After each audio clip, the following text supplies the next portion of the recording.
नमस्कार दोस्तों। आज के हमारे इस यूट्यूब चैनल में आपका स्वागत है। और आज की इस वीडियो में हम सीखने वाले कक्षा 10 की अर्थमेटिक प्रोग्रेशन यानी प्रश्नावली 5.3 का क्वेश्चन नंबर 14 से। तो फिर शुरू करते हैं बिना देरी की। लास्ट तक बने रहना है।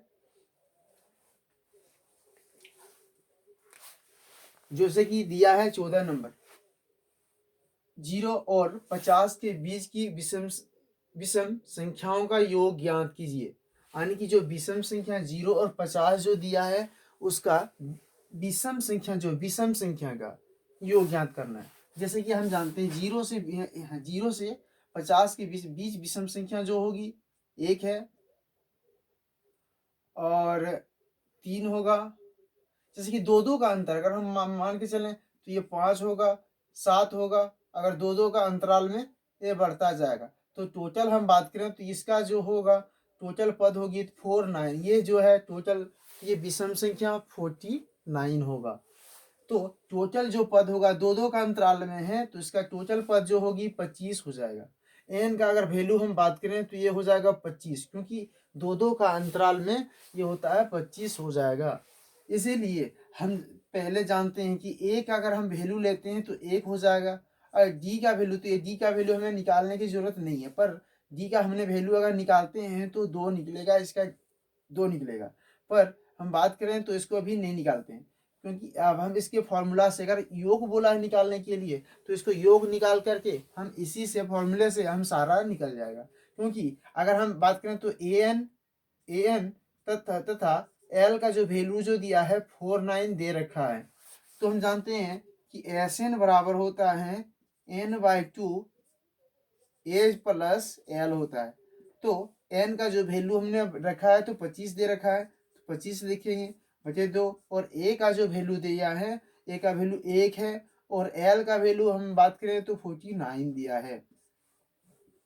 अब 25 का 25, 25 बचे 2। अब यहाँ कुछ नहीं है तो चलते हैं इसको। अब हम बात करें तो इसको हम गुना ऐड करेंगे तो 50 होगा। अब जब गुना करेंगे तो ये 25 है, तो ये जब गुना करेंगे 25 25 है, 25 25 है 625 होगा, 625। तो इसका हम बात करें 0 और 50 के बीच की विषम संख्याओं का योग जो होगा 625 होगा, इसका आंसर होगा। अब चलते हैं हम नेक्स्ट क्वेश्चन, क्वेश्चन नंबर 15 यानी 15।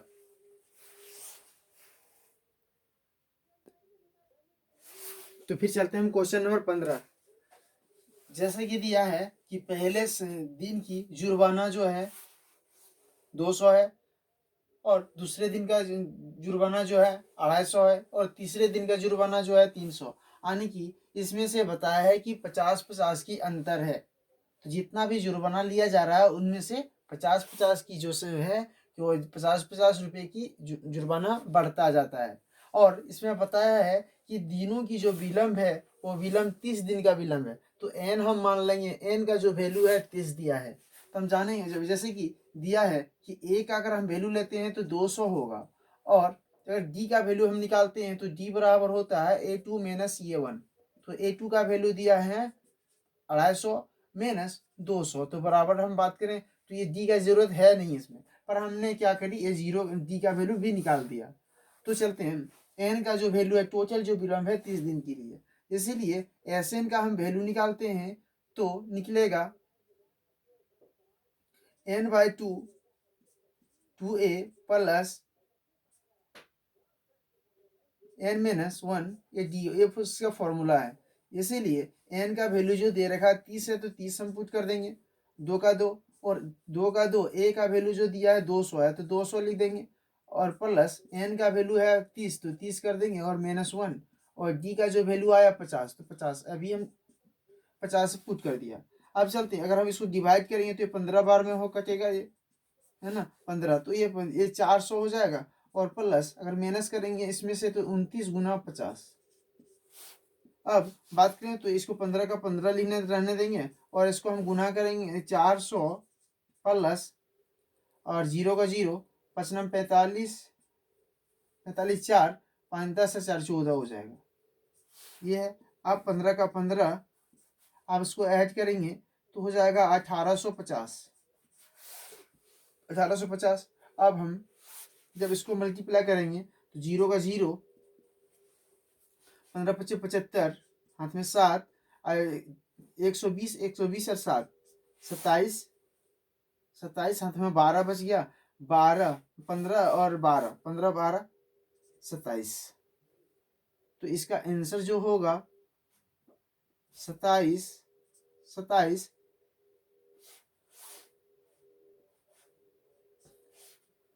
27,750, 27,750 इसका आंसर,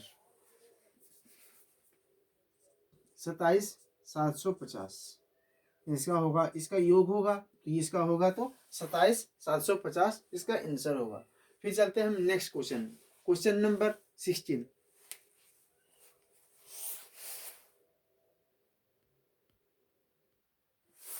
तो फिर चलते हैं क्वेश्चन नंबर 16, जो कि दिया है किसी स्कूल के विद्यार्थियों को उनके समग्र शैक्षिक प्रदर्शन के लिए 7 नगद पुरस्कार देने के लिए 700 रुपये की राशि रखी गई है। तो इसमें बोले कि 7 जो नगद पुरस्कार देना है, किसको, विद्यार्थियों को पुरस्कार के रूप में दी जानी है। यदि प्रत्येक पुरस्कार अपने से ठीक पहले पुरस्कार से 20 रुपये कम है। बताया है कि अगर जो पहले वाला जो है उससे धीरे धीरे क्या है कि जितना जो पहले स्टूडेंट का जो देगा वो उससे 20-20 रुपये सबको पहले वाले को देगा तो ज़्यादा देगा। इसके बाद 20-20 रुपये जो भी जितने भी स्टूडेंट है उसका 20-20 रुपये कम दिया जाएगा। तो प्रत्येक पुरस्कार का मान ज्ञात कीजिए। जैसे कि हम बात करें तो पहला जो स्टूडेंट है इसमें विद्यार्थी है तो उसका हम मान लेते हैं एक्स है। तो दूसरा स्टूडेंट होगा तो x-2, वो बताया है कि दूसरा जो है वो पहला से 20 जो रुपये है कम होगा। तो इसी तरह से अगर हम तीसरा अगर लेते हैं तो x-20 तो पहला वाला है और इसमें से फिर -20 रुपये होगा क्योंकि इससे 20-20 रुपये कम होता जा रहा है। इस तरह से अगर होगा तो लास्ट में जो है टोटल जो है वो कितना है, 700 रुपये है टोटल। तो हम बात कर सकते हैं कि ए का जो वैल्यू हमने x मान लेते हैं, ए का वैल्यू x। अगर डी का वैल्यू अगर हम निकालते हैं तो डी का तो हो जाएगा, दूसरा हम जानते हैं कि A2 - A1 होता है, इसीलिए A2 का वैल्यू है तो x-20 और यहाँ जैसे कि a है और यहाँ पर माइनस है तो माइनस कर दिया, x का x कर दिया। जब हम d का वैल्यू निकालते हैं x का तो x-20 माइनस x, तो ये माइनस में ये प्लस में, तो ये क्या क्या कर जाएगा, कट जाएगा। तो बचेगा क्या, x का d का जो वैल्यू है -20 है और SN का जो वैल्यू दे रखा है SN बराबर, तो SN का वैल्यू है 700। फिर चलते हैं, जैसे कि हम बोला है कि वैल्यू निकालना है कि मान निकालना है कि पहले स्टूडेंट से 20 कम है तो हमने यहाँ सबको 20-20 कम कर दिया। तो इस तरह से टोटल जो होगी लास्ट में 700 होगा। तो x का वैल्यू हम पहले निकालते हैं x का, इसके बाद है ना, इसके बाद लास्ट में जो है 700 होगी। तो हम जानते हैं कि SN बराबर होता है n/2 और टोटल जो है 7 है। जो टोटल शैक्षणिक प्रदर्शन के लिए 7 नगद पुरस्कार देना है, 7। तो ये हमें 7 है तो इसका n का जो वैल्यू हो जाएगा, n का वैल्यू है ये 7 है SN। तो इसीलिए हम जानते हैं कि 2a + n-1 ये फॉर्मूला होता है। और तो SN का टोटल जो योग जो दे रखा है 700, हम 700 पुट कर देंगे और n का वैल्यू जो है 7/2 और 2 का 2 और a का वैल्यू हमने x ले रखा है तो x कर लिख देंगे तो चलता है और x का वैल्यू दिया नहीं है। और n का जो वैल्यू दिया है 7-1 और d का वैल्यू निकला है तो कितना निकला, -20, तो -20 लिख देंगे।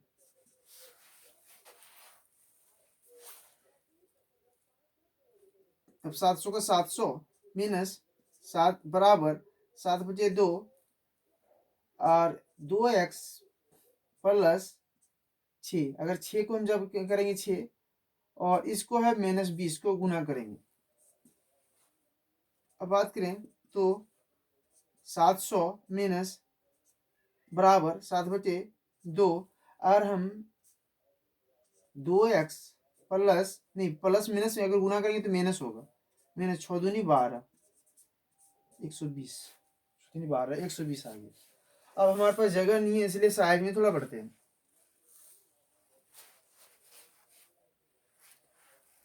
अब 700, अगर हम 700 बराबर है 700 दिया है तो 700 लिख देंगे हम 700 700। इसका हम 7 बटे क्या दिया है 7/2 दिया 2 है, और इसको हम कॉमन अगर 2 को कॉमन कर लेते हैं तो 2 निकल जाता है और यहाँ x माइनस 60 बच जाता है। तो कॉमन कर लेते हैं 2 निकाल लेते हैं दोनों से, तो ये 2 कटेगा ये कटेगा, ये बच जाएगा यहाँ पर 700 बराबर 7x, इसको हम 7 से मल्टीप्लाई करें 7x माइनस 742 यानी कि 420 हो जाएगा। अब 7 का हम यहीं रहने दे देंगे, अब 7 को 7x को यहीं रहने देंगे, और इसको अगर हम ई पार कर देते हैं लेफ्ट हैंड साइड में तो ये 700 प्लस 420 तो हो जाता है इसमें 7x बराबर 1120। अगर हम x को फिर से काटते हैं, इसको हम x को, तो बराबर वैल्यू निकल जाता है 7 अगर काटते हैं तो 7 अगर 7 कट जाएगा 7 और 742 यानी कि x का वैल्यू निकल गया, यानी कि ये x का वैल्यू 160 निकल गया। तो अब हम बोल सकते हैं कि जो इसका जो टोटल पद होगा तो अतः तो प्रत्येक पुरस्कार का मान, तो पुरस्कार का जो मान होगी, पुरस्कार का मान, ये जगह थोड़ा कम बच रहा है, तो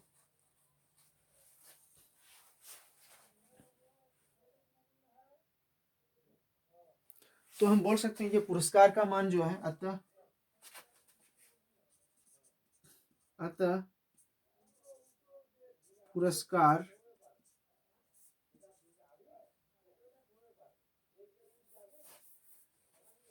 ये जगह कम बच रहा है, जो साइड करना होगा, चलते नीचे कर देते हैं इसी में से। अतः पुरस्कार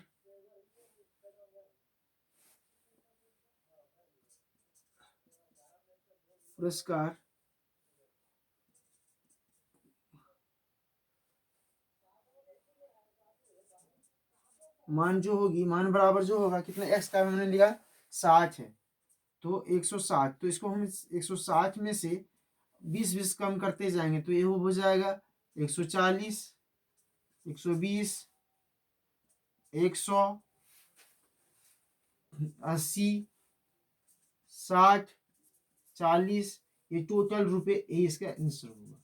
ये 7 जो है ये 7 टोटल, तो ये 7 हमने कर दिया 7 टोटल। ऐसे करते हैं, ये जो दिया नहीं है इसको दिख नहीं रहा है इसीलिए हम ऊपर इसको लिख देते हैं, क्योंकि ये दिया नहीं है रहेंगे दिख नहीं रहा है, इसीलिए हम इसको बात करें तो ये हम ऊपर मिटाते हैं और ये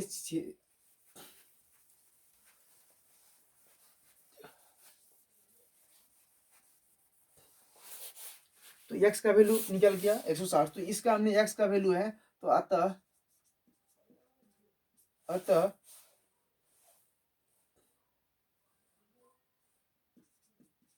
प्रत्येक पुरस्कार का मान जो होगी x का 160, इसके बाद 20 को माइनस करते हैं तो 140, 120, 180, 60, 40 ये टोटल रुपये इसका होगा, इसका आंसर होगी। तो 7 जो पुरस्कार है तो 7 1 2 3 4 5 6 7 ये टोटल पुरस्कार ये निकलेगा, ये इसका आंसर होगी। अब चलते हैं क्वेश्चन नंबर, ये क्वेश्चन को यहीं रोकते हैं, ये क्वेश्चन को हम यहीं रोकते हैं और तो फिर मिलते हैं नए वीडियो में। तब तक के लिए जय हिंद, टेक केयर।